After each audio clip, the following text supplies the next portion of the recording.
Marlène et Jean-Claude te présentent pour 2026 la série qui s'intitule « Voici, il vient ». Merci pour ta fidélité et que l'Éternel continue de t'éclairer tandis que tu découvres la vérité. C'est toujours avec joie que je te retrouve afin d'étudier ensemble la parole de l'Éternel. Je ne te cache pas que j'ai été ému vers la fin de l'émission précédente. Parce que quand j'étudie la Bible, mentalement, je me transporte dans le contexte. Je vois la situation comme si j'étais présent. Notre thème aujourd'hui, c'est comme Élisée. La référence est 2 Rois 4, verset 17. Avant de l'aborder, recherchons la présence de l'Éternel. Notre Seigneur et notre Dieu, merci pour le bonheur de te connaître. Merci pour l'assurance que tu te tiens à côté de nous. Alors que nous nous apprêtons à ouvrir encore le livre aujourd'hui, que le Saint-Esprit nous dirige, nous t'en prions, au nom de Jésus pour ta gloire éternelle. Amen. Rappelle-toi, je te l'ai dit depuis fort longtemps, que cette femme qui a accueilli Élisée à son domicile pour prendre un repas, alors c'est un petit résumé pour les nouvelles personnes. À un moment donné, elle a eu l'idée de faire quoi? De proposer à son époux de faire une chambre haute afin d'accueillir l'homme de Dieu. Parce que c'est un saint homme qui passe toujours à leur domicile, pas seulement pour le repas, mais il apporte des réponses, il fait des suggestions, il aide la famille.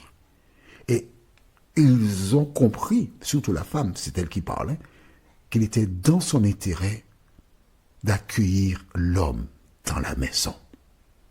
Elle propose donc à son époux de faire une chambre haute afin qu'il puisse se reposer quand il est de passage. L'homme adhère. Et nous découvrons que Élisée, le serviteur de Dieu, devant une telle démonstration, il lui demande, que puis-je faire pour toi? Parce que tu as fait tant de choses pour moi. Elle dit, mais je suis bien, je n'ai besoin de rien.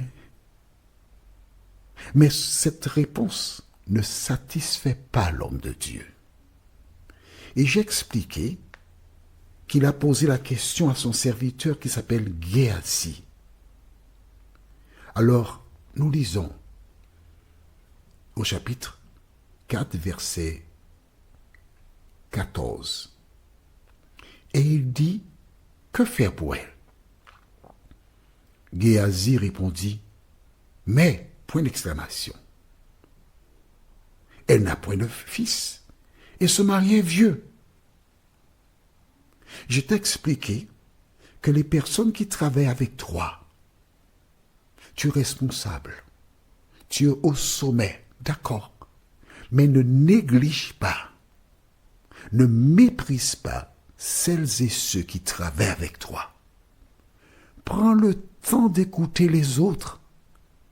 Ils peuvent te donner des informations qui te permettront, ces informations, de monter plus haut sur l'échelle, de gravir les échelons.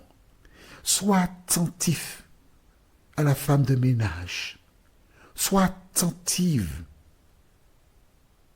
à l'agent de sécurité. Respecte ces personnes. Échange avec elles. En agissant de la sorte, tu leur montres que tu les apprécies, tu les respectes, tu les aimes. Et ces personnes, en retour, elles te seront plus dévouées.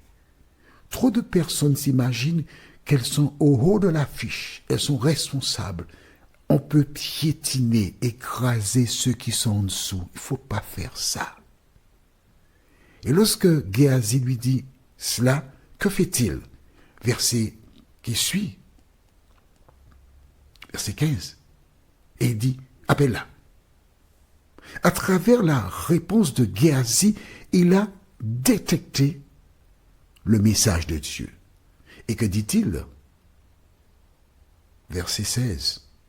À cette même époque, l'année prochaine, tu embrasseras un fils. Elle dit non, point d'exclamation.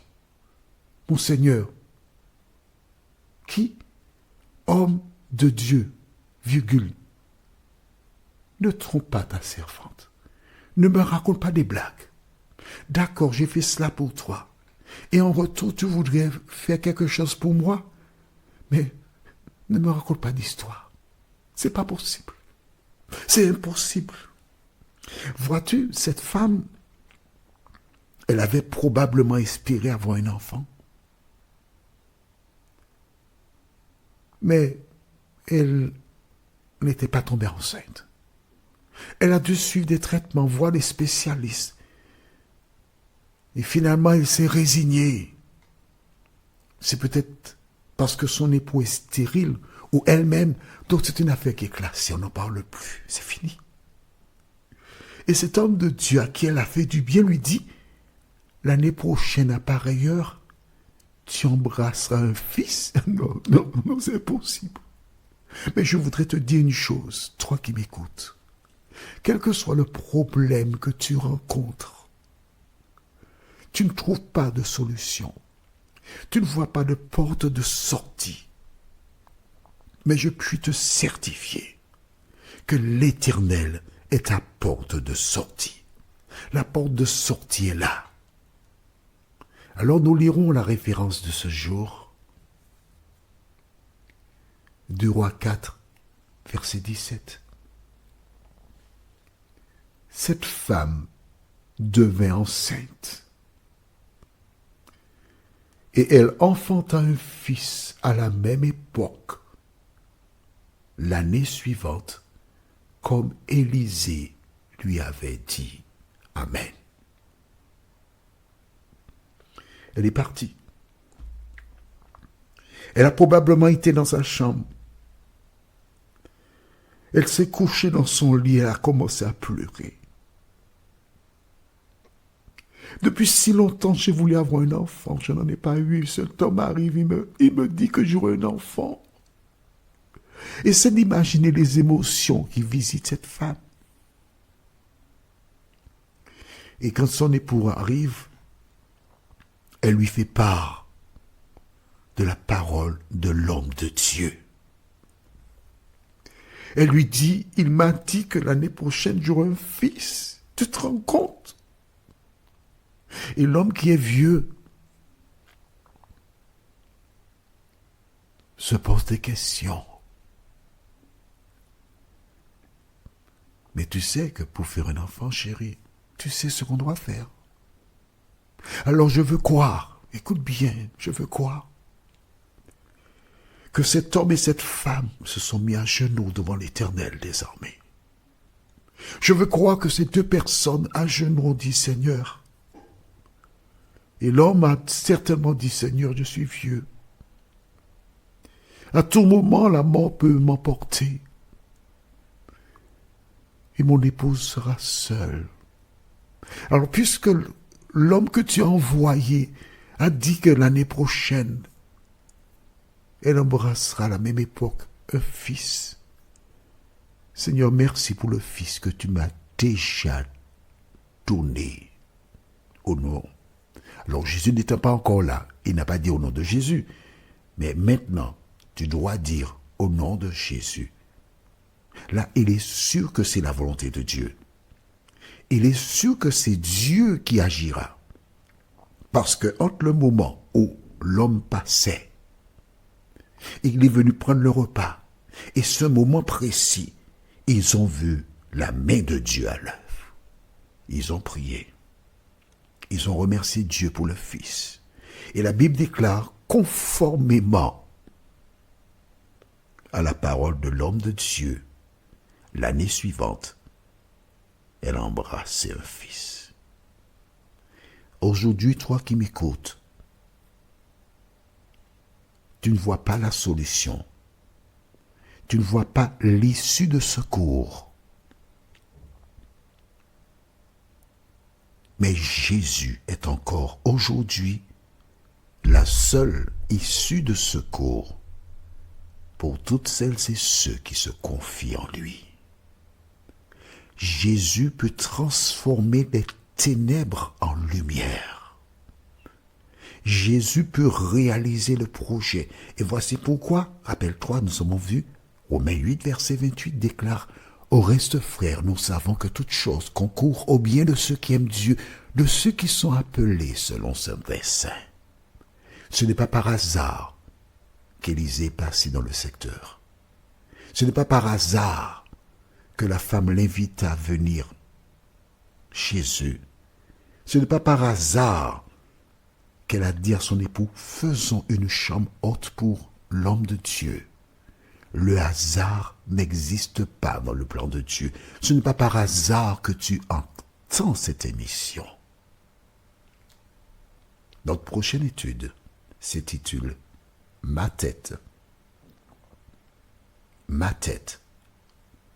La référence se trouve dans le livre de 2 Rois chapitre 4, les versets 18 à 20.